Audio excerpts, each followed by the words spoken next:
Un vaste réseau criminel facilitant l'accès à la citoyenneté russe via de faux documents a été démantelé. 9 personnes ont été arrêtées par le FSB et le Comité d'enquête de Russie, marquant une avancée significative dans la lutte contre la fraude migratoire. Ce groupe, actif depuis 2023, ciblait principalement des citoyens du Tadjikistan et de l'Ouzbékistan, leur proposant des passeports ukrainiens contrefaits, en échange de sommes allant de 150 000 à 350 000 roubles. Les arrestations surviennent alors que les autorités russes intensifient leurs efforts pour identifier ceux qui ont frauduleusement acquis la nationalité.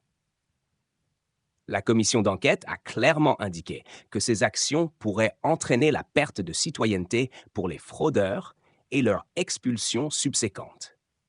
Les complices de ce réseau criminel ont été pris en flagrant délit d'organisation d'un séjour illégal sur le territoire russe, utilisant des passeports falsifiés prétendument ukrainiens et des certificats d'enregistrement fictifs. L'enquête a révélé que ces faux documents étaient utilisés pour exploiter la législation russe, qui a facilité l'obtention de la nationalité pour les habitants des régions nouvellement annexées.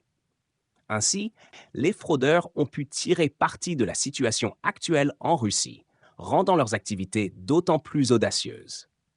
Dans le cadre de cette opération, le département principal d'enquête a ouvert une affaire pénale selon l'article 322.1 du Code pénal russe, qui concerne l'organisation de la migration illégale. En tout, 30 perquisitions ont été menées à Moscou, dans la République populaire de Donetsk, à Rostov-sur-le-Don et à Toula. Des preuves tangibles, telles que des cachets, sceaux et formulaires d'agences gouvernementales, ont été saisies, soulignant l'ampleur du réseau. Le FSB a annoncé que ces actions ont été réalisées grâce à une coopération interagences exemplaire, impliquant non seulement le comité d'enquête, mais aussi la direction principale des affaires intérieures et des agents de la garde nationale. Cette opération démontre une volonté claire des autorités russes de rétablir l'ordre dans un contexte de crise migratoire exacerbée, où des centaines de personnes cherchent désespérément à fuir leur pays d'origine. Alors que les enquêteurs continuent de scruter d'autres cas potentiels liés à cette affaire, la question de la sécurité nationale se pose.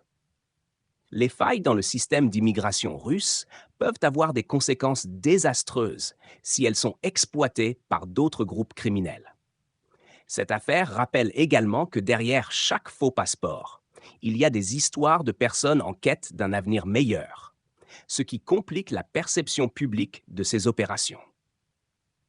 La lutte contre la fraude migratoire est désormais placée au premier plan des priorités des autorités russes, qui se doivent d'assurer l'intégrité de leur système d'immigration.